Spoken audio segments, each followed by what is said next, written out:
welcome everyone. We would like to welcome you to this panel session called Towards a Global Definition of Excellence in Research. Professor Ramquillon is joining us in some minutes as he is attending an interview. But my name is Maria Jarquin. I am originally from Costa Rica and based at the United Kingdom at the UK Center for Ecology and Hydrology, and I'll be your moderators for today's session.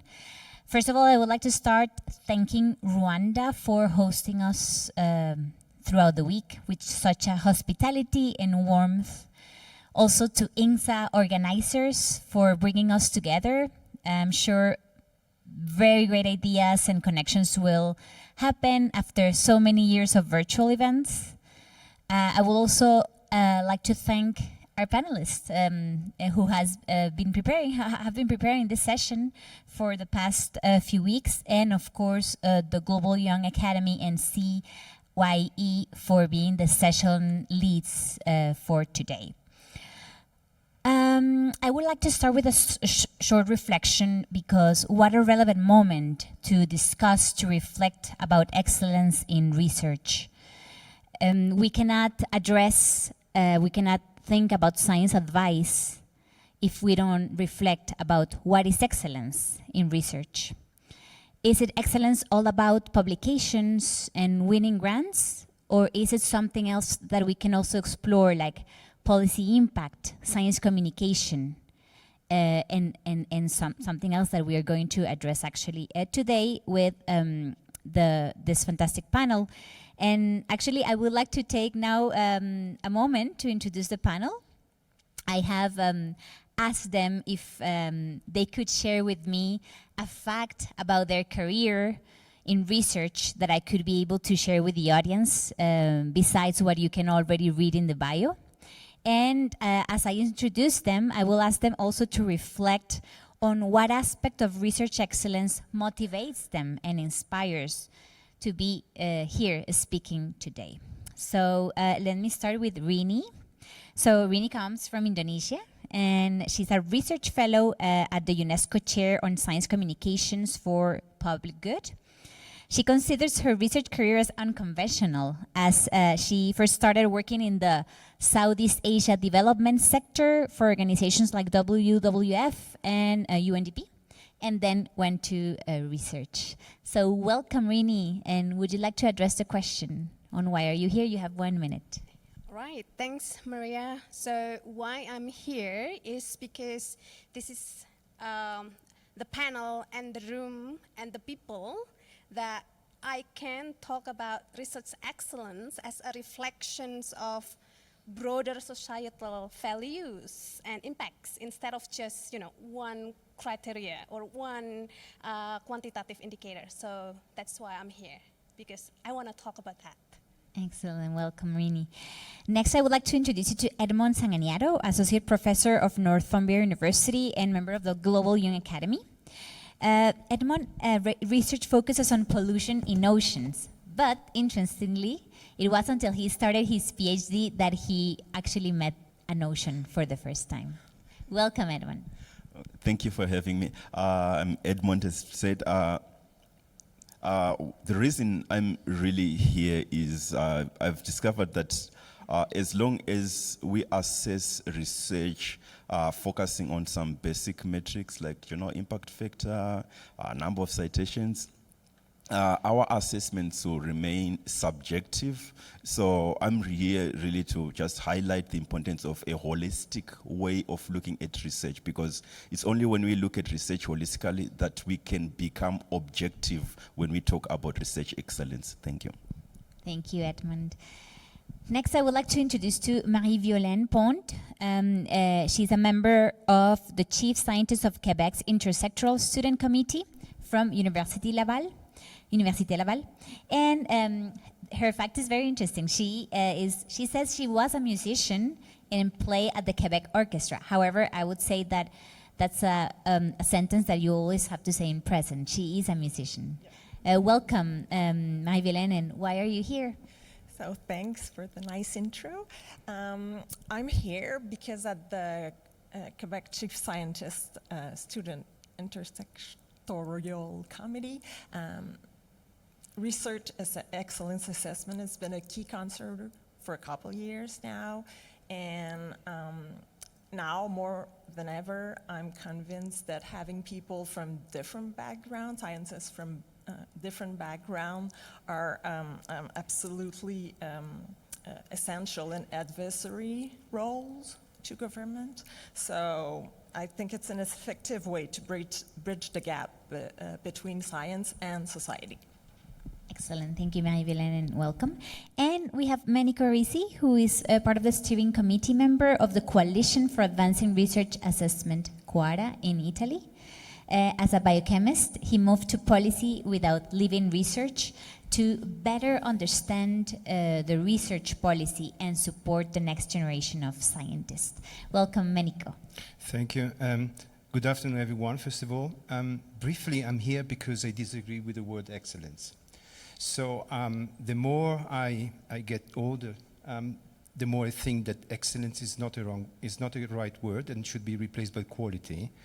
And so I was very curious. I'm curious to see what is around excellence and hoping we replace excellence with quality in the future.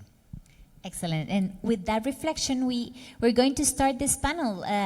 We're going to first of all, I believe a lot in that visualization helps a lot to start the conversation. So some of our panelists are going to share with you 3 slides with very interesting projects that actually reflect on excellence, quality of research. And then we're going to open up to questions amongst the panel. And of course, we're going to open the floor for questions from you. So thank you for coming to this session. And we look forward to hear your comments and thoughts very soon. So if Raul can help me projecting the slides, I'm going to move to this chair just to not interfere. And we'll start with you, Marie-Violaine, as soon as we have, the slide is up, so go ahead. Okay, so I think we'll see today that a lot of things are being implemented to broaden the way excellence is assessed, but that more needs to be done. In Canada, I have to explain, we have 2 levels of government, so that leads us to access to the federal, which is the whole Canadian government, the federal funding agencies, and then the provincial ones. As Professor Curion is the best person to discuss our provincial, so that's Quebec funding agency, I thought that I'll share a few positive changes that occurred in the past months, years at the Canadian level. So, okay, I need to quickly explain that we have 3 main funding agencies, so social science and humanities, I don't know how it is in your country, natural sciences and engineer, and health research. So as a nurse scientist, I'm more aware of the Canadian Institute of Health Research, which I will refer to as CIHR. So those 3 agencies and a couple other important ones signed DORA, which is the San Francisco Declaration on Research Assessment. Consequently, CIHR's commitment to adopt DORA's recommendation was highlighted in their latest strategic plan that goes until 2031. And under the priority to advance research excellence in all its diversity. So that's good, but how is this translated in real life? Well, CIHR appears to make constant efforts to meet DORA's principles. On the slide, you can see a few examples. Well, this is not brand new, but still very important. There's in the CIHR project and grant competition a section where applicant can highlight a broad range of outputs and the most significant contribution section of the application. What's new, though, is efforts made to reach applicants on how, explain them how to highlight these outputs in order to enhance their application and be convincing about it.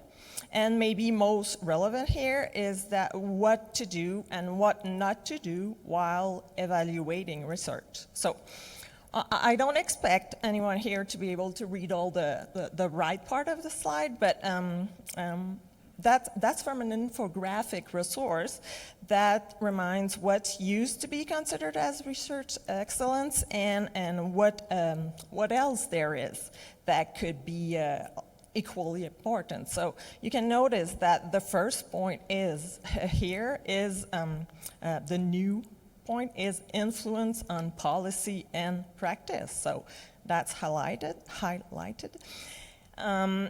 Also, CIHR's bias and peer review learning module includes a section on Dora's principle, and this learning module is mandatory for all peer reviewers. And last example that goes in the same direction is the project grant peer review manual directs reviewers to assess productability broadly. So as Edmond said, not just based on publication, age factor, but consider the application context, so career stage and leave history as well. Excellent, Marie-Hélène. Thank you so much. I think we have made notes on different elements that we're going to pick up in the questions, but that's so interesting, and thank you for taking the time to prepare. Edmond, you're next. Thank you, Mari. When the first job I got after leaving university as an undergrad was working for this professor as a research assistant. And one of the papers that he gave me was this journal article. It was a commentary which says, the title was, "Does your mother know what you're doing?" So that was the first thing that he gave me, that you need to read this. Does your mother know what you're doing? We're doing environmental pollution research. And to me, it was kind of easy that my parents, my grandparents will know about the effects of pollution and the like. But the more I kind of grow from there, it's now about 15, 20 years ago, I realized that's the backbone of science, really. Do those who are funding my research know what I'm doing? And one of the fascinating stories that when I was looking at this, was looking at how science is underfunded across the world, is linked really to the public understanding or public appreciation of science. And one country that has stood out really across Africa is South Africa. Because in South Africa, around 2013, discussion began about the importance of engaging the public about what the researchers are actually doing. And the first document that came out was in 2013, which was the Science Engagement Framework, which set out a policy for the whole country on how researchers, how universities, how government departments can participate in science engagement. And one of the things that I loved about this framework was how people-centered it was, because there's this temptation when we are trying to reframe or to define research excellence that we focus on the science, not those who are impacted by the science. So this framework that was put across by the Department of Science and Technology, then it's now called Department of Science and Innovation now. It set out some specific aims that highlighted things like, it's important for us to popularize science. It's important for us to have a public that is science critical. With science critical, we're saying a public that is informed enough that when they hear about an innovation, they hear about results of science, they can sit down and criticize what has been put across to them. Then they also highlighted the importance of science communication, importance of profiling South African science. So when you look at this, you can see how the Department of Science and Innovation was kind of people-focused, which is kind of embedded in the Ubuntu philosophy, that we are because you are, that when you are a scientist, you are a scientist because of the people who are supporting this science. So it's something that I really loved about this framework. But when you look at this framework, they put across how they are going to fund really that science engagement, because where you put your money, that's what you value. So with this framework, they set aside that government departments have to set aside money that is focused on ensuring that the aims of this science engagement framework are actually realized. Then they also gave some policies to higher education institutes, which were focusing on that these institutes need to incentivize science engagement. I'll give an example of University of Cape Town.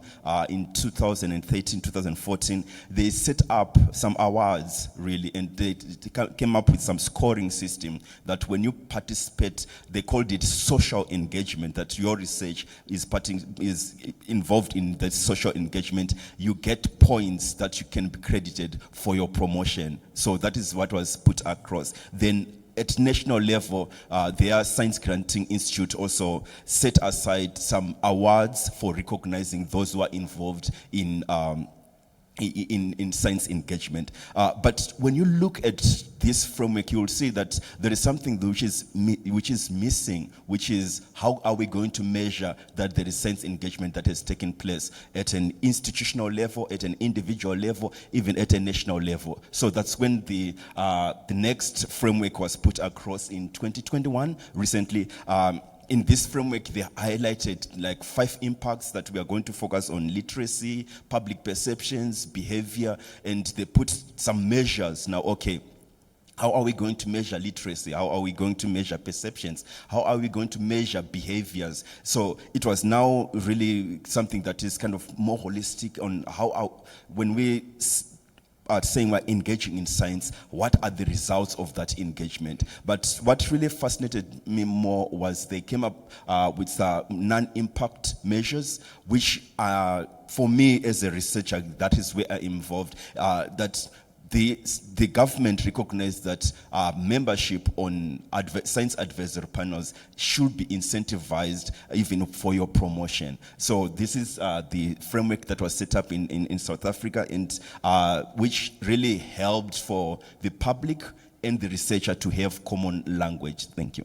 Excellent, Edmond. And coming from a research institute, learning about these case studies is extremely helpful, especially because of the science engagement indicators that we're always in the look for how to invite our scientists to rethink their grant proposals. So thank you for sharing, very valuable. And I would like to welcome Professor Remy. Welcome to the panel.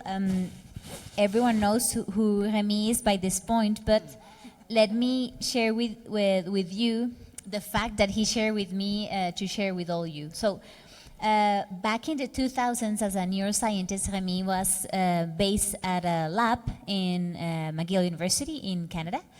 And he spent a lot of time working and be able to cure dementia in dozens of mice. So mice and rats. So that's a fact that we wanted to share with you about his career that you might not be aware of, his previous career in INGSA and a science advisor. So we are now going to progress with Meniko's presentation. So go ahead. Thank you. So I'm going to briefly present this new initiative. We are very young, 2 years ago, which is called the Coalition for Advancing Research Assessment. This initiative has been supported very much by the European Commission back in 2022 under the French presidency, by the way, but is now really becoming not a European initiative, but rather a global initiative. As you can see here, unfortunately, it's still very much focused in Europe, but we have, according to Color Code there, institutions coming from all over the world, and really look forward to have Africa on board as much as we can.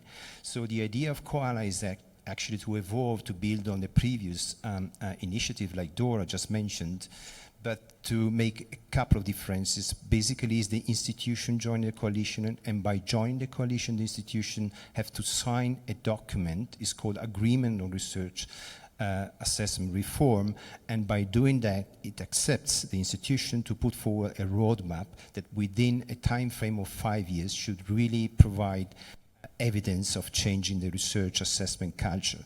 So what is the origin of this? Is the origin of this is the large consensus amongst the researcher community that we have to bring back quality assessment over quantitative approach to research assessment. So we need to really use H-index or impact factor or even citations for what they have been created and not really to assess a single person.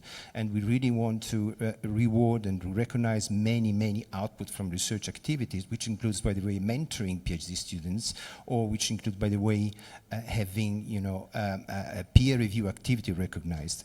So the point is that the coalition evolved after the agreement. So now more than 800 institutions all over the world signed the agreement, and more than 600 joined the coalition. The coalition is basically the operational arm of the agreement. There is a steering board, which I'm part of, and there is a General Assembly, which is really the body, so it's a totally bottom-up approach we are following. The point is that one operational, and this I'm going to stop here and just check the time with me because I can be, carried away. We have established a number of working groups, and this working group and national chapters, this working group are supposed to provide in a 2 years' time guidelines or example on how to reform research assessment on different topics. Here is the list of the 13 approved working group by the steering board upon a call, of course, launched amongst the member. And I just like to mention two. One, because the president of INGSA this morning mentioned the importance of multilingualism, and I cannot agree more than this, so thank you for that. We have a working group working on multilingualism as recognition of research activity in different languages. And another one, and that's also another reason I'm here today for the Global Young Academy, is really we need to involve researcher and PhD from the very beginning. So we have a working group trying to develop this guideline, because as a professor, I'm always tempted to tell my PhD student, it doesn't really matter that when you have a discovery, now you run like crazy to publish it before somebody else do it. So and I did this when I was a young researcher, and so now I'm in a difficult position telling them, no, you don't need to do this, because more important is the evaluation, but then they will be assessed based on this number of papers. So it's somehow a lack of honesty from a tutor to really, in a difficult time, to really try to convince the young generation what counts as quality, but at the same time with rules that promote them based on something different. So that's basically what within the coalition we are trying to do, and really I think it is important that it becomes a global, and as you can see, we only have 2 institutions from Africa join the coalition. It would be really fantastic if we can enlarge that significantly. Thank you very much. Thank you, Manico. What a fantastic initiative. I'm sure people in the audience will find it very interesting, and I'm sure they will come to you to learn more and see how they can join, how they can be part. I was stressed out by the time, because she put me no more than, so it's 5 times. So it's very simple. There is the website that are not reported here, but is coar.eu. There, you go to that website. There is agreement, and so the rector of your university or the director of the research institute or the coordinator of a learned society, so the legal representative of the institution has to sign the agreement. So supposedly they read the agreement first, which is based on 10 commitments, 4 core commitments and 6 supporting commitments.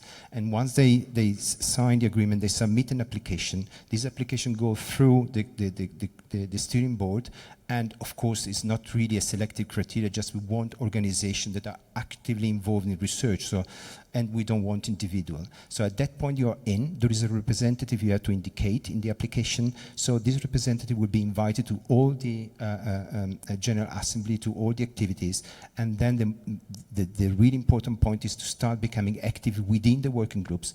Working groups are not closed club, are open club, even the one established already. So they started in November, but they are really building all the regulation and all the pathway, and there will be new working groups. Not a lot of them, because we want really through a secretary to support them. So it's not we want to have 100 working groups and then we cannot support them. So we're trying to restrict, not for the reason of selection, but for the reason of making them operational and really come out in a time frame with some regulation. So very easy, that website, director of your university, stimulated properly, I would say, can actually go ahead, and then you are in, and then you are part absolutely of the community.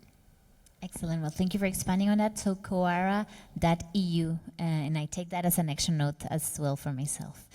Is EU for the time being is going to become global, because we that started can with then. European, but will be changed soon. The Excellent. domain, yeah.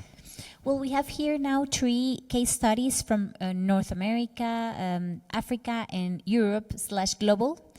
And I would like now to turn to both Rini and Remy for further initial reactions, or perhaps questions to expand on these cases. So can we start with Rini? Sure, thanks, and thanks to the 3 panelists who have shared their great initiatives. I will start asking Meniko and Koara, because I am interested in the map, and that Meniko said, yes, Koara will be global, but it starts in the EU currently. My question is, because you mentioned that it's actually very simple to join Koara. So what prevents organizations in the global south to join? What are the challenges? What are the barriers? And how can we then help them to, go past beyond that challenges and barriers? Because all of that themes, all of that working groups, especially on the early and mid-career researchers support, are the problems that are raised by our colleagues in the global south. Thanks. Thank you very much. Great. I mean, as an initiative, the point is, and thank you very much to offer your help, is the fact that the coalition is young, so needs to be known globally. So, and the steering board is 10 people. We were doing our best to really disseminate and to really spread the news. So it's really a matter of making this coalition known everywhere. So the contribution of every single person will be important. And to explain the fact that when you sign the coalition and you accept to put forward a roadmap, because rector can be scared about this, because you put something in writing and then you have to, you commit to something. And I mean, I'm not criticizing rector. Maybe I'm going to be a rector, so I don't know. But the point is that of course you expose yourself to the community. So this has to be explained first of all, and that's very important. The last point is that there is no Koara police. No one is going to check out on you, but there is transparency. So your roadmap will be made public. So everybody in your own community can double check if you're actually acting according to your roadmap. But no one will really do anything to kick any institution out. This is something that even in Europe, and I'm not going to mention the country, scared participation, is Germany. So the point is, because of course, yeah, I forgot. So because because the point is, but it's very important, because the point is really, this is not a top-down. Never top-down, is bottom-up. So it's just to be transparent, so no control. And, communication. So your help is very much appreciated. Thank you. Excellent. Rini, would you like to do one more reaction to the other panelists? Sure, yes. I think the initiative that Marie and Edmond shared were kind of similar, that it opens up opportunities for those that are not seen as the top elite researchers when we use the research excellence narrow metrics, I think. My questions or comment is, have like the initiative in Canada, for example, the Canadian Health Institute, has there been any reflections from early career researchers about the impacts of the opening of that, matrix that is currently very diverse on research outputs? And that's to Marie. And then to Edmond, you mentioned in 2021 that the new parameters are being agreed. And that's great on all of those, like science engagement. But how then that being agreed? Because behind that, there must be like, quarrel, disagreement, and everything. And what's the role of the Global Young Academy in setting that up? Thanks. Thanks for the excellent question. I would say I'm a good example of it. 20 years ago, I would never have been funded. I've got a highly non-traditional path, so that's kind of a proof. But still, you can see that it's still difficult from some people to get access to grants. But I think we are more aware of what to put in our submission forms, what's expected. It has to be spread throughout, like all those principles, they have to be spread all throughout all the application forms, yeah.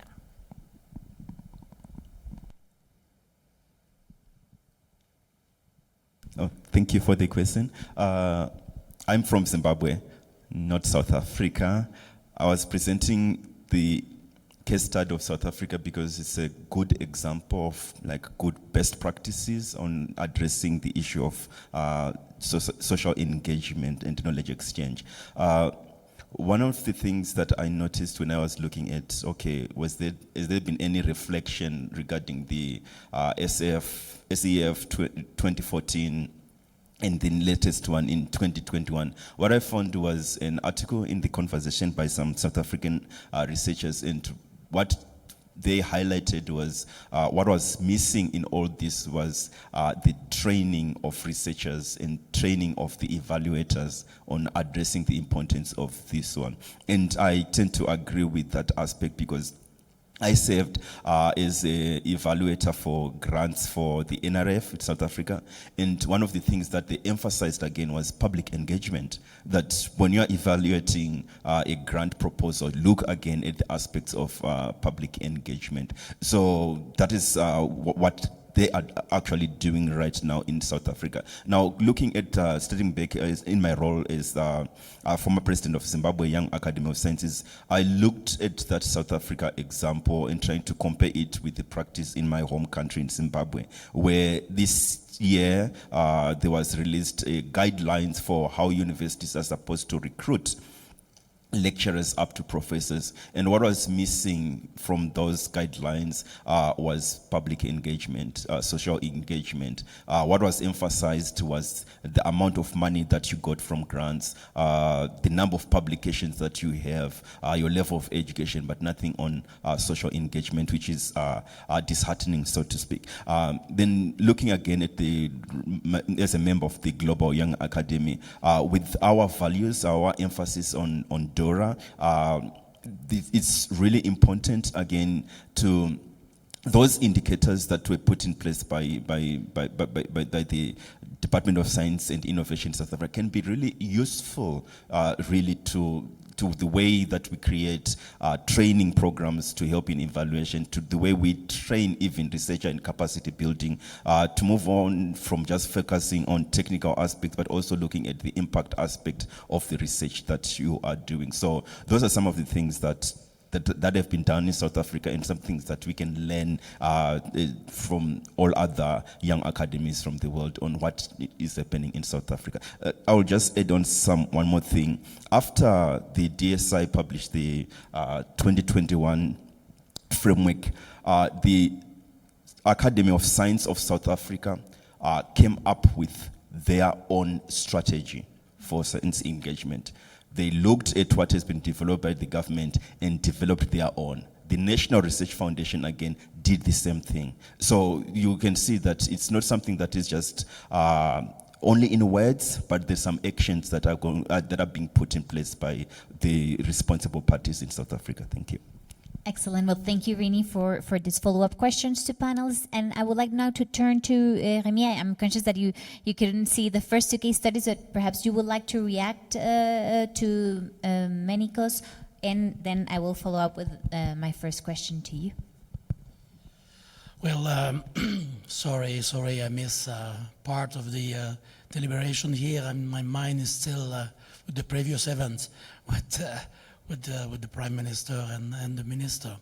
But important session here, sorry that I missed discussion, but of course for the Global Young Academy and for the Quebec Research Fund. Very, very important to have to have the event. Thanks to all the participants. Maybe a few things, and then of course we'll open up to question. Quebec, the Quebec Research Fund were the first one to sign DORA a few years ago in the province, and Canada among the first one. So we signed DORA, like many other organizations, it's done. It's a bit like an MOU that you sign between a university and some other partner. You just sign it and you forget about it. So we had a few researchers in Quebec, in Canada, that look at the impact of having signed DORA. Did it change anything? The answer is no. So yes, you have done that, you feel good, nothing happened. Not much. So then, COARA. We were the first one to sign COARA a few months ago. It's quite new for us. I think it's very important. There you want to have metrics. You want to have, okay, what does it do? Does it change a bit the way of doing things? One person in our team, Carole Jabet, she's the scientific director of the health funding bodies in Quebec. She's kind of the key person for us there, working on one or two of the working group. It's a huge endeavor. It's a very challenging. What you presented is very, very challenging, but it's a must do. And really, I think if you're not afraid of that and it could help you, I think bringing on board the Global South is absolutely essential.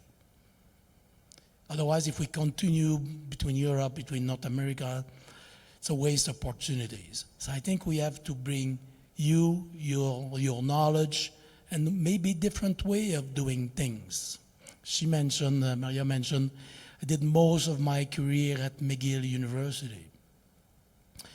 McGill University is fairly well known, fairly old university by North American standard, probably not European standard. And I remember one of the principals telling me, Remy, if you want to change things at McGill University, you'll see it's harder to change things at McGill than to change things in the Canadian government. The government's not necessarily fast.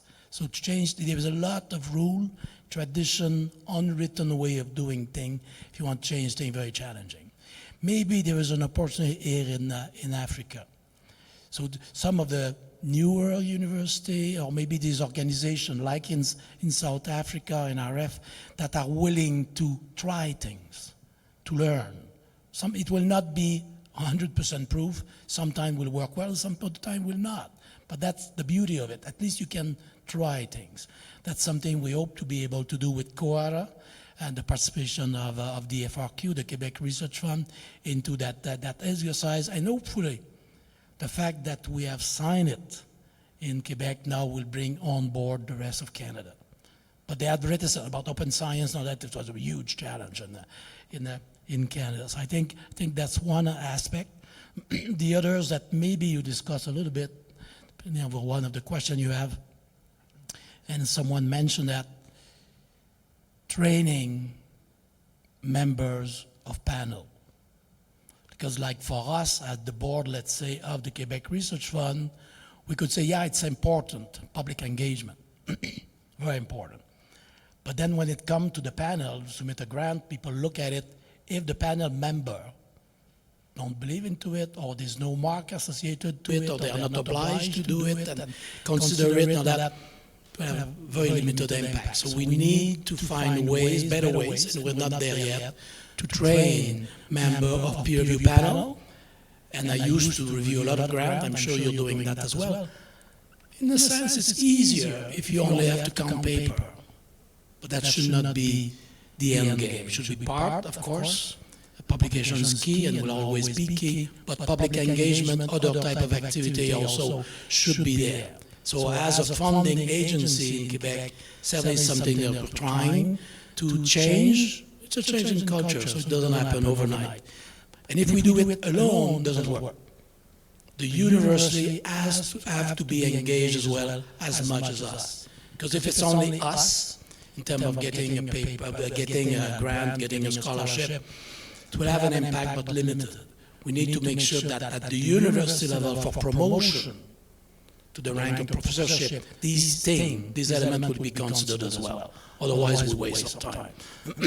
And I still hear too often students from the Global Young Academy or the group we have in Quebec, CA, that say, well, yes, I mentioned that to my mentor, but he said, no.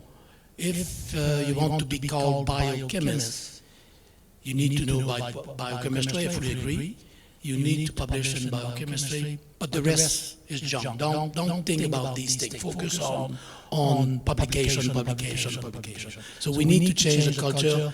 We must do that together with the university and college. Otherwise, it will be missed opportunities. Thank you. And with that intervention, and before turning into the public to raise questions, if we think about the knowledge change, everything starts with a research idea that will turn into a research agenda. And at that moment, and as I said, this is a young Latin American woman, diversity is crucial. In this conference, over 60 nationalities represented. So I would like to now turn to Marie-Hélène, who has extensive experience in encouraging diversity. So how to encourage diversity when defining research agendas and roadmaps to policy impact? Thank you. Well, in Quebec, we might feel that we are on the right track. Well, maybe Professor Quirion doesn't agree, but I do feel that we're on the right track. Although we have equity, diversity, inclusion institutes and university, they offer training, guides on good practice, and among other resources. But we can see why it's implicitly expected that those EDI in principle would be spread throughout grant application, knowing that 25% of university faculty have a parent that have a PhD, knowing that 6% of journal editors are women, and that in NT, nature, science, and natural science and technology, people who experience disabilities early in their life are getting paid like $10,000 less than others, and they are underrepresented in faculties as well. There's also the first generation students, so people that don't have family that had access to higher education. So those get, well, in Quebec, anyhow, they get significantly less financial support from family. They have family responsibilities in a higher proportion than the one that come from family with previous university or higher education background. They have to work more hours during studies. So all of this, and we have to keep in mind that leading countries in global science get increasingly more they get more cited than other countries that do the same research. So that's why knowing all of that, it's then easy to make a parallel with real life issues, like when public health advice is ignored by marginalized group. It's often because the info is not communicated or in an appropriate or culturally targeted way. So this might be a good example of when policymakers, scientists, and researchers, when they view problems through the same narrow lens, they miss the bigger picture. So it highlights the importance to get scientists from different backgrounds to give valuable insight on how to communicate to those communities, what should be emphasized, how to reach people from where their roots are, and obviously this with partnership, like project, when you start the project, rooted in the community. I think it's really, really important. So the science gets, feel useful for the community, and researchers, they will know what's important for their, their roots, where their roots are, but they will be able to communicate it to government, I think. Thank you, Marie-Hélène. That's very insightful. And actually, I would like to link now to Rini and that link between diversity and training needs for early career researchers. So what are those needs to generate knowledge while also learning how to be impactful? I guess in terms of training, I will start with skills. What kind of skills that the early career researchers need to have?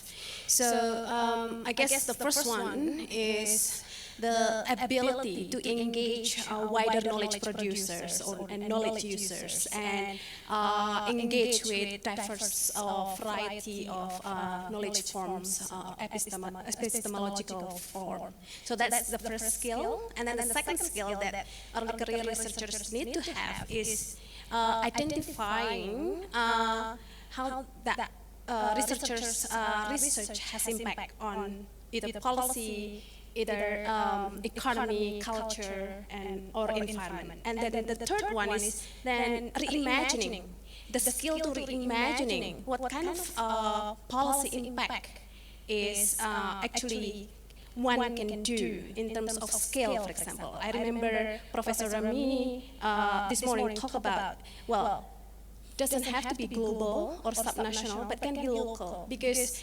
everyone has different attribute, different skills, and looking at the local impact is, I think, very important. Thank you. And I think this two elements given by Marie-Hélène and Rini on diversity and on training needs is highly linked, or it should be linked to our funding agencies. Should be actually funding. So I would like to ask Rami, what do you think should be the key priorities that funding agencies should consider when rewarding policy engagement? Good practices and priorities for funding agencies. So if we go from the idea to the funding part.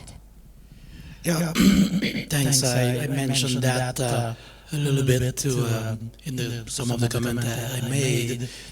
So basically, for us and discussing with Comité intersectoriel étudiant is to include these type of activities in the evaluation of studentship application and early career researcher application. So you have some percent for the usual, let's say, publication, grant, and so on, but also a percent. It's not just, oh yeah, they did a lot, she's good at public engagement, and then you sign that thing and you don't mark it. So to have to be obliged also to include that in the evaluation. Aspect of ADI for us in Quebec, I see the same, probably the same in Canada. Depending on where you're coming from, I would say the discipline, it's more accepted in certain disciplines than others. So there is still work to do, at least for us. For example, in more traditional male type of specialties, some type of engineering, it's hard to include ADI principle into the evaluation of a student application, because some mentors will resist that and basically say, no, academic freedom, I can take whomever I want in my team. So do you have this reality also that we've lived through over the past 2 years? So we have general principle, but you want to action them. Sometimes it's more challenging, even for us in Quebec. So it's not perfect at all, but I think we need to work with various funding organizations globally. So it needs to be done, I'm talking about Quebec, done with Canada, done with Europe, now Canada is part of Horizon Europe, with the Global South, very, very important to work with partners, so that we all kind of try to make progress together on these fronts. Thank you so much. And when we were preparing this session, we had a reflection because one of the questions was actually how to measure, how to evaluate policy engagement. And panelists said to me, no, that expression, you shouldn't use the word measure or evaluate. So actually, we had to turn the question to how to reward policy engagement. And I remember Edmond was very passionate with that question. So I would like to ask this to you. Perhaps if you can comment on your own experience, what mechanisms, pathways have you identified are the most successful? You obviously already presented the South Africa case study, but in your experience, any other pathways that you can mention on policy engagement? Thank you. One of the things really why I'm passionate about this is I became a signatory of DORA, San Francisco DORA, when I was a PhD student. Then immediately after my PhD, I applied for a job at a university that was a signatory of DORA. I was rejected. The reason was too few publications, something that is contrary to DORA principles. So that's why I get fired up when it comes to this particular topic. So one of the reasons, what I found really fascinating was this South African example. Every year they hold annual awards at national level and in some cases university level. At national level, the National Research Foundation has got the Social Engagement Award, which is given to an individual or a team that has been participating in social engagement. And that kind of shows to all the researchers the importance of social engagement, that rewarding, that recognition that is given. Then another aspect that I found really useful, where I work right now at Northumbria University, we have what are called the Shine Awards. With Shine Awards, you'll be awarded for things like boldness, ambition, innovation, which all of those things, they are not typical, really, things that are rewarded in academia. We reward publishing in Nature, Science, and other top journals, but not really by being bold. By being bold, we are talking, for example, last year I took part at an event where I used interpretive dance to interpret my research, which was on pollution in effects of pollution in Chinese white dolphins. Students from, I think, around 65 different countries in the world, around 600 students, and my group was around 120 students. They were dancing on stage talking about pollution caused by flame retardants in Chinese white dolphin. They were dancing.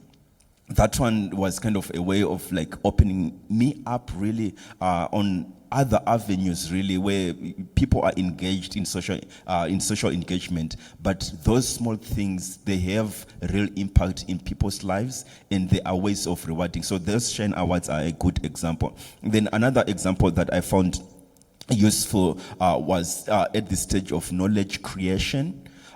Where we need to, like recently, this new REF framework for United Kingdom, the Research Excellence Framework. I'm sorry, Meniko, about the excellence.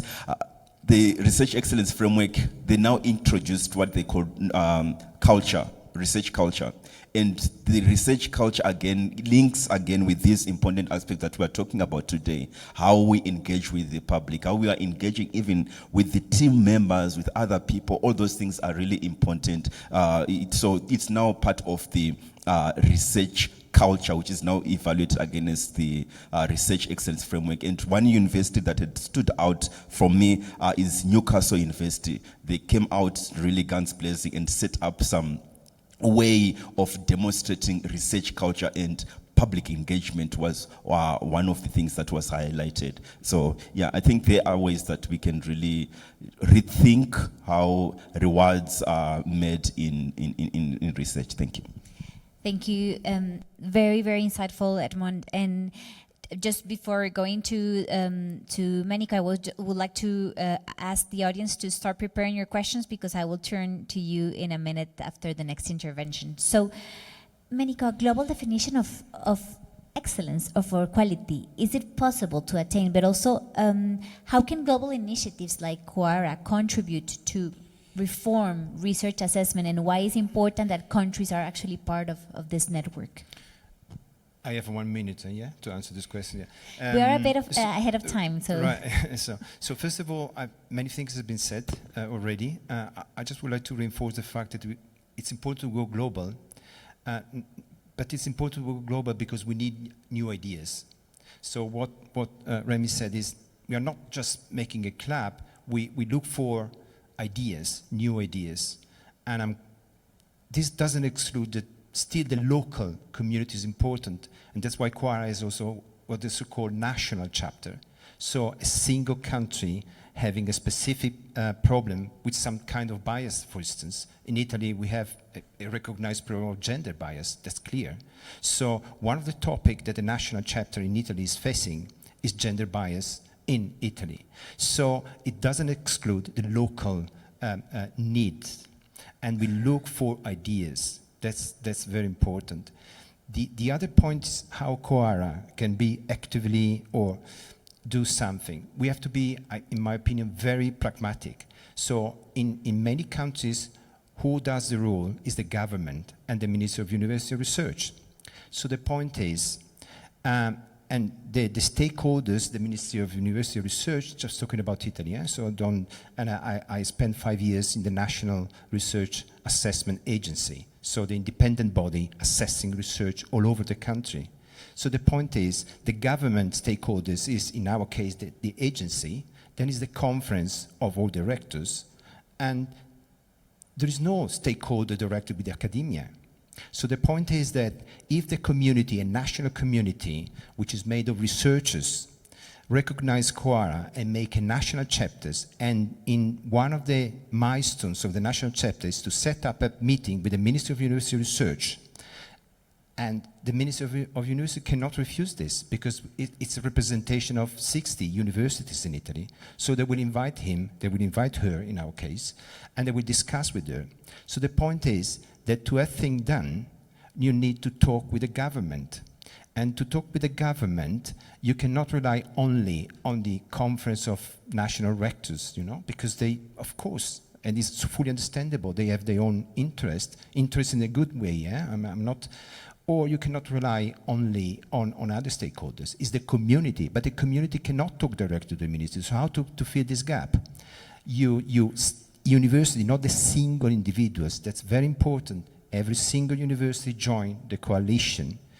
It make a national chapters, the national chapters becomes an evident, a clear, and politicians are very, of course they have to, very, very keen to listen to the community, they want to, basically. It's not that they refuse, they just don't have stakeholders, but they want to listen, and that becomes something which you can implement. Otherwise, as you said, when you do research assessment, good, this person done, you know, societal impact, but we don't score this, so it's useless. Then you have the counter negative fact that people become, distant, and they say nothing happened.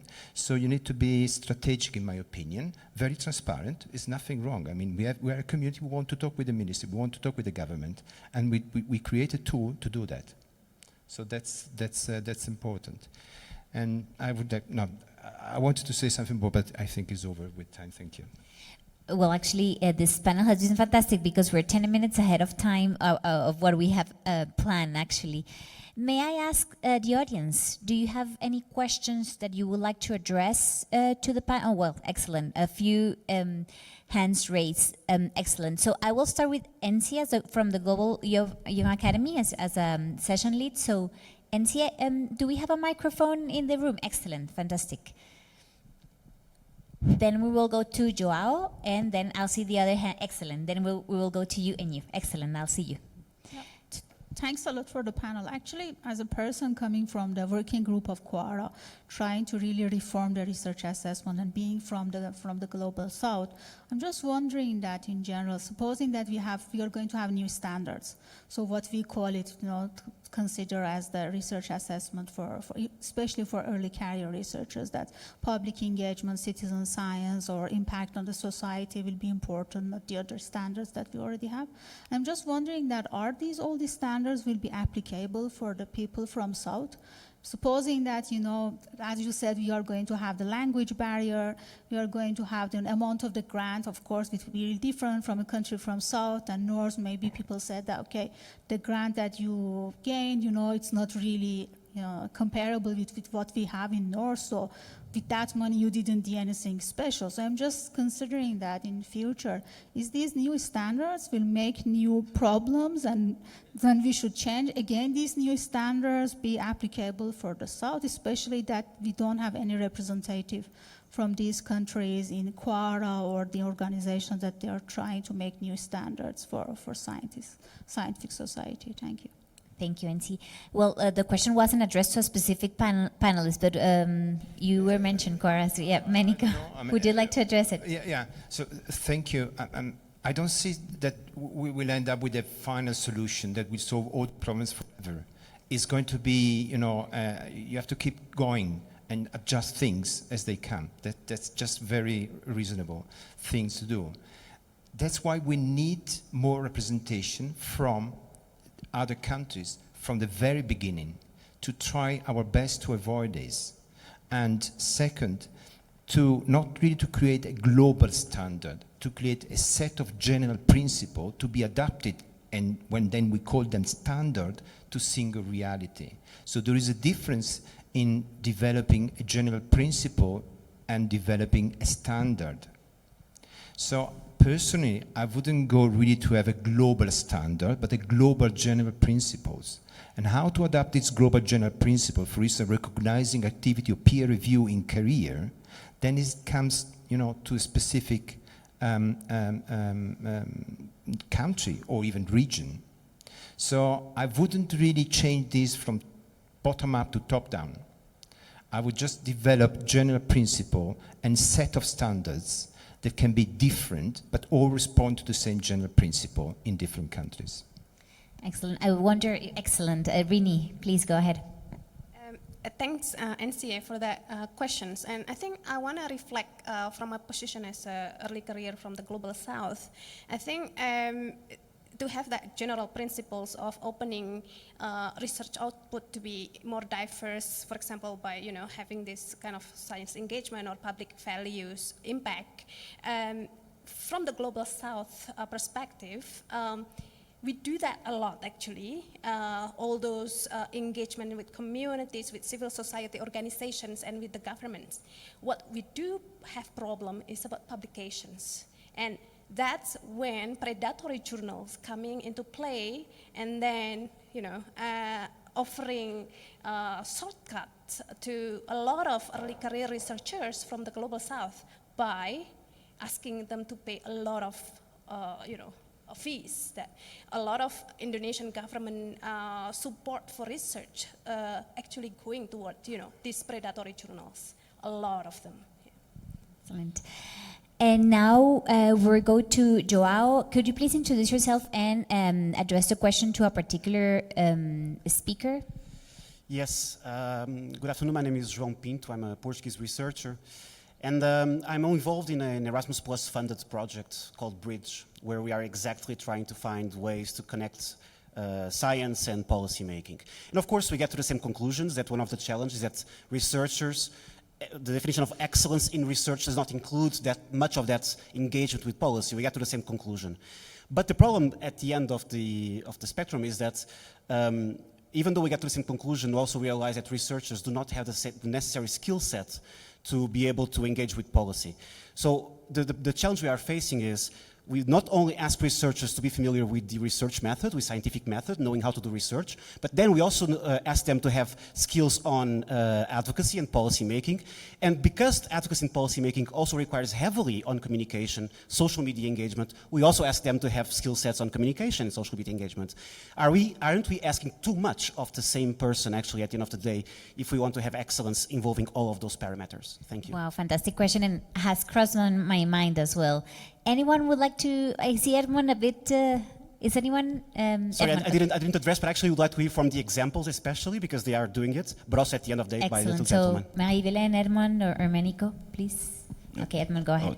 Thank you for that question. It's An important question. I'm also a member of Zimbabwe Young Academy of Sciences, and one of our main goals is policy engagement. So what we have been doing really is to train our members on how to engage with policymakers. So we train them on things like how to write a policy brief, how to write a policy memo, and those are some of the things that we actually do.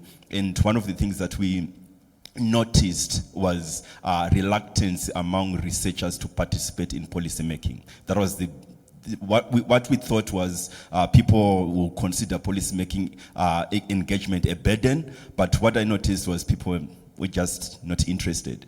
I'll give a good example of what happened. One of the advisors to the Minister of Higher Education came up with this good advice, I'll say, of saying all lecturers are supposed to go for industrial attachment. Industrial attachment is an example of internship. They were saying every lecturer, because what we have found, academics are not conscious of what's happening in industry, so you are all supposed to go for industrial attachment. Now, when that policy came about, it was after consultation with academics. And one of the chair of that committee was actually a vice chancellor of one of Zimbabwe's universities. So he knew what was going on in universities. But what we did now as Zimbabwe Young Academy of Sciences in partnership with Zimbabwe Research Network was to go back to the minister departments and all the necessary departments and highlight universities are already doing that. They are already in touch with policymakers and with industry and everything. How did we accomplish that? We wrote a policy memo. We just wrote a policy memo, sent it directly to the permanent secretary and the chairperson of Zimbabwe Council of Higher Education, and they listened to us. So there is activity that is taking place. There are people that are interested in it, but what I noticed, the general reluctance among researchers to engage in policy. And the reason behind that is incentives. There is no incentive to engage in policy. Because I'll give that example. Writing the policy memo, seeking after the PEMSEC audience with the permanent secretary, that's a week or a month's work. And at the back of my mind, I'll be saying, I've dumped my lab to focus on this policy issue. That is not going to affect me because I'm based in the UK. That is not even going to help me in my promotion. Why should I do that? So that is where the question of COARA comes into place. Zimbabwe Young Academy of Sciences is the first member of COARA in Africa. Not only that, we are also part of a working group which has been beneficial to us. We want to change how we assess science as a Zimbabwe Young Academy of Science, but also how science is assessed throughout Zimbabwe. So thank you for that question. Excellent, Edmund. Now, Evelyn, are we asking too much? Might be, depends for who, I guess. Well, I think there's a way to train people to the policy-making world. I think that at Fonds de Recherche de Québec, there's a new initiative that was bringing together emerging researchers and politicians and, well, I think even researchers like mid-career, or I don't know, and they were meeting for, maybe Remy will be able to tell more about that, but they met for, I don't know, like a day at a few times, and they exchanged, and all of them, what they said was, wow, we didn't know like what scientists would do, we didn't know what politicians would do, we didn't know how to reach them. So I think that's a way to train people, but you know, it's not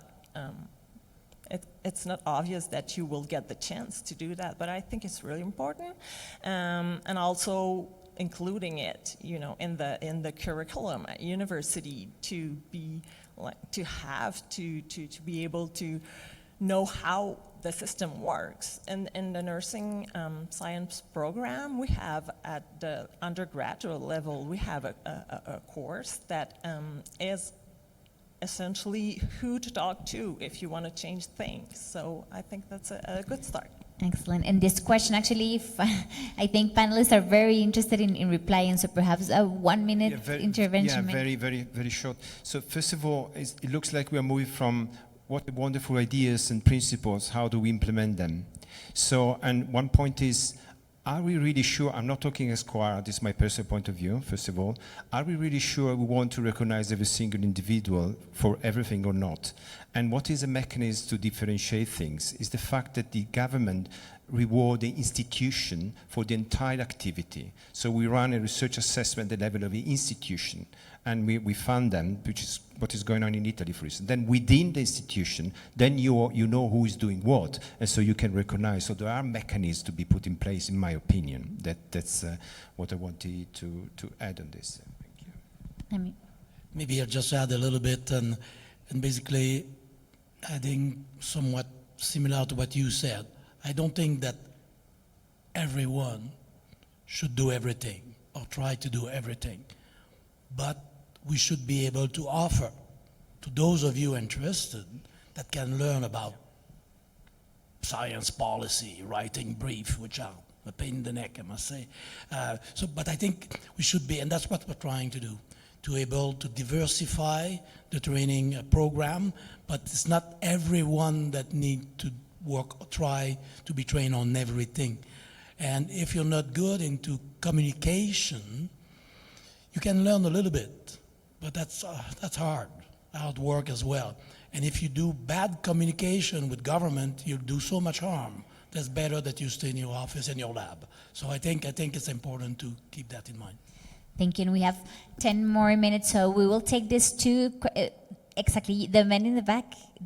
Can you please introduce yourself? Yes, you, and ask address the question to a specific panelist, please. It's me or you? And then you. Yeah. Me? Yeah. Yes. Go ahead. Is it for me? Yes. Go ahead. Okay. Thank you. So my name is Nega from Ethiopia. So for many of us, it is very common to understand that there are different types of research. Some very basic research that push the boundaries of knowledge. Some there are research projects that actually intend to be more of action-oriented and apply research. There are also research types like the adaptive research, which are very common in the global south. So these different research have their own features and complexities as well. So my question is that how do you think those 10 principles fit into these different types of research, especially in the global south, where resources for research is highly limited? You are normally told to focus more on projects or research projects that bring immediate impact to the lives and livelihoods of local communities, not much about the advancement of science. So even the priority in the global south and the global north is totally different. So how do you think those different 10 principles fit into these different research types, and also the difference in priorities in the north and south? Thank you. Thank you for the question. I think, Manico, it's a question for you. Would you like to address it? I would like to try to address it. So thank you very much. I mean, first of all, again, I think words are important. So we have 10 overarching principles. And then we have 10 commitments. But again, the commitments are quite general. So they are not easily, but you can tackle the problem to adapt every single commitment to the reality you are in. So that's a general point. Of course, there is a major point I want to address, which is not really only north and south. I give you a different perspective. In Europe, our colleagues and friends from Eastern Europe, they were criticizing very much Quora because they were saying, okay, we moved because of regulation of the European Commission to get fund from a full peer review exercises to H-index and impact factor, and we did a gigantic effort to do that. And now, after 10 years, we have done this. You go back all of a sudden, and you say, no, peer review is the more important. So what about us? That we change the entire system, it comes back to a potential problem in a specific country. So, of course, diversity implies balance and implies the fact that we are not policing anybody. So that's the point, just to be part of a platform and try to provide new ideas, because the really important point here is not like the North is providing standard. No, we have to develop standard that we call principle, and the standard are then specific. But not really North-South. It can be any country. It can be standard in Italy. They don't work in Germany. Absolutely. It's a completely different system. I mean, Europe is very diversified. I mean, imagine Italy, it works with the principle working in Germany. I mean, there's no way, you know? So really a question of developing reality based on general principle. But the general principle is peer review. Please don't use the H index just to say you person, you get promoted and the other one no. Excellent, Manico. Thank you so much. And I had a question. The person right next to you, and then the woman in the white shirt, and we finish. Thank you. My name is Norbert Chouafé from Cameroon. I we need to know what are your input or output indicator used in course? In Quora, you ask In Quora. Inputs and outputs indicators in Quora. Thank you. Thank you. I mean, we don't have indicators in Quora. I mean, we are creating a community. So actually we are a little bit trying to avoid indicators in general, not to treat them as devil. So, I mean, they don't count whatsoever, but they are just part of assessment where the core assessment must be based on quality assessment, which is peer review. But as coalition, we don't have indicators. So we are not suggesting that input in research or output KPI, we are not developing any KPI. Although there is a working group trying to look into metrics to see if we can develop new indicators. But as long as you develop a new indicators, I give you 5 years' time, this indicator will be old. So community adapts. So the point is, we really don't want to have any indication of indicators. But again, indicators can be used, and I'm talking as a component of the national agency in Italy, to assist peer review, but not to base assessment on indicators. No, that's the only thing I can tell you. We don't have, because we don't think it should be based on that one only. Thank you, Edmund. And you in this, yeah, exactly. Thank you very much. Can you please introduce yourself and address the question to a panelist? Thank you very much for your inputs. My name is Natalia Sokolowska. I work at the Humboldt Institute for Internet and Society in Berlin, Germany. And I really like that you speak of quality, and that you speak of quality and not excellence in research, because we've been doing quite some work, and we also think, reflect, and work on quality assurance mechanisms at the science policy and science society interface, with a special focus on social sciences and humanities.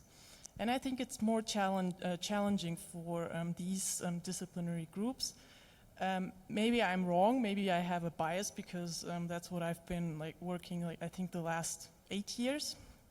And Edmund, I can very much relate to what you said, that sometimes the number of publications and the number of official journal peer-reviewed publications is more important than other things, and other things that cannot be counted.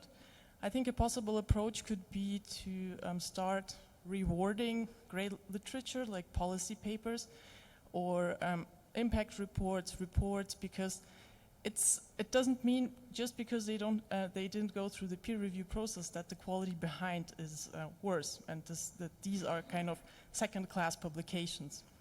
And I think this could add a bit to the discussion about quantitative indicators, which are not the only solution, but they are still important.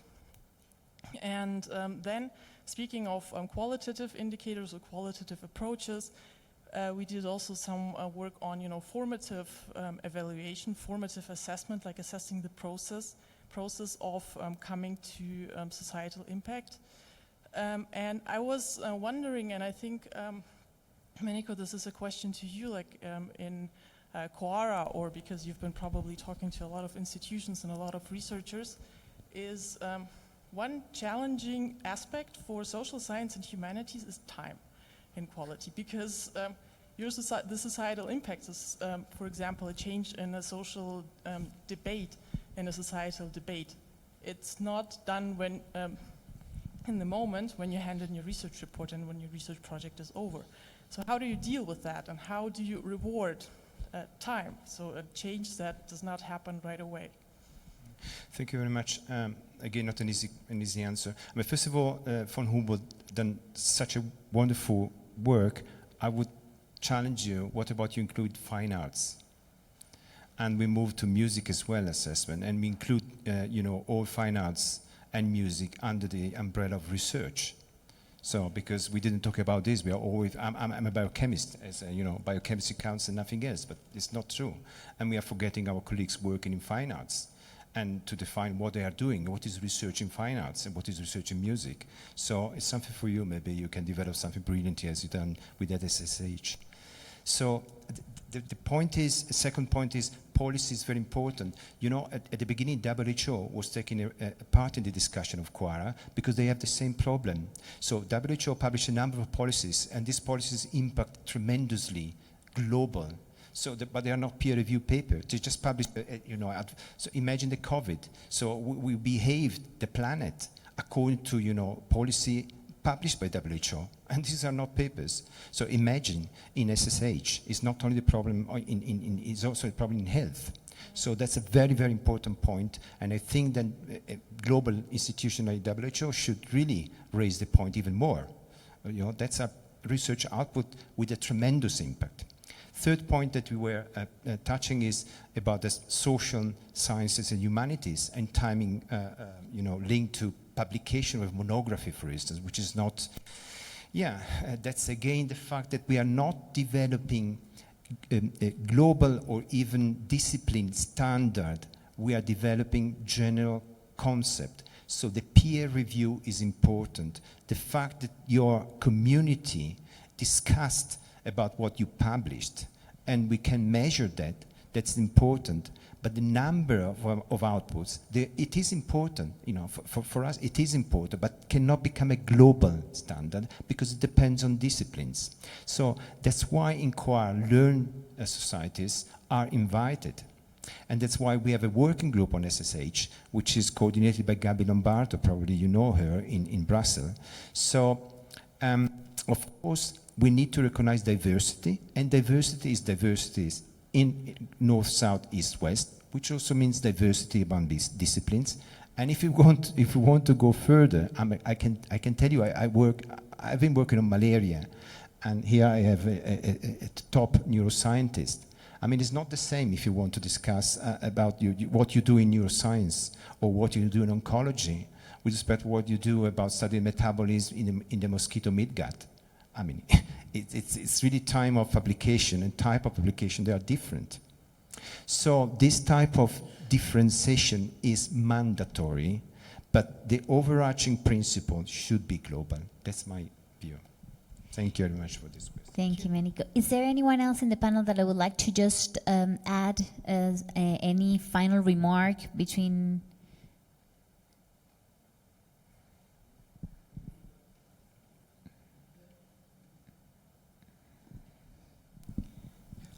Thank you, Natalia, for the question. I just wanted to highlight one important, you mentioned, is it not time for us to have formative assessment? Like, I think I totally agree with you that it's high time that we have formative assessment of research. And the reality today, it's now possible. We now have the Open Science Framework. Most countries are signing up to Open Science. I know Rwanda definitely, in South Africa, they have committed to Open Science. So it's now possible for us to assess formatively, starting from ideation. When you are trying to create your idea, you can put it across and people can actually peer review what is being emphasized by Meniko here, the peer review. From knowledge creation, knowledge transfer, knowledge exchange. With Open Science, it's now possible. We now have the infrastructure for formative assessment of research at whatever stage it is. So I think it's something that I think with Global Young Academy as well, we have Open Science policy, right, with regarding that. So it's something that is possible, and it's now a matter of us implementing it. So yeah. Thank you, Edmund. And Rini, you would like to make a final 1-minute intervention. I guess I just want to address Natalia's comment about how to reward time. And I think that questions really relate to, for example, position as an early career scholar. Because early career itself, the definition of it is very different from one country to another. And that relates to time, like for example, how many years after PhD, but also, I will give you an example in Australia where I work, is that there is an opportunity for us to say that, okay, we do have, like for example, career disruption because of, for example, parental responsibility. So that, how to reward time and to then measure that in our, especially in our research performance is actually very qualitative. And that's, I think, the link to Remy's comment about how to train grant reviewers to have that, sensitivity. Excellent. And Remy, you wanted to address something?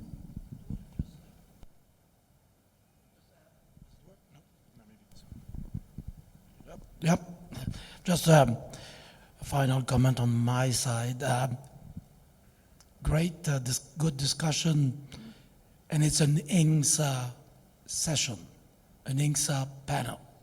And at INGSA, why do we have chapters in Africa, Asia, Latin America, and now maybe other part of the world?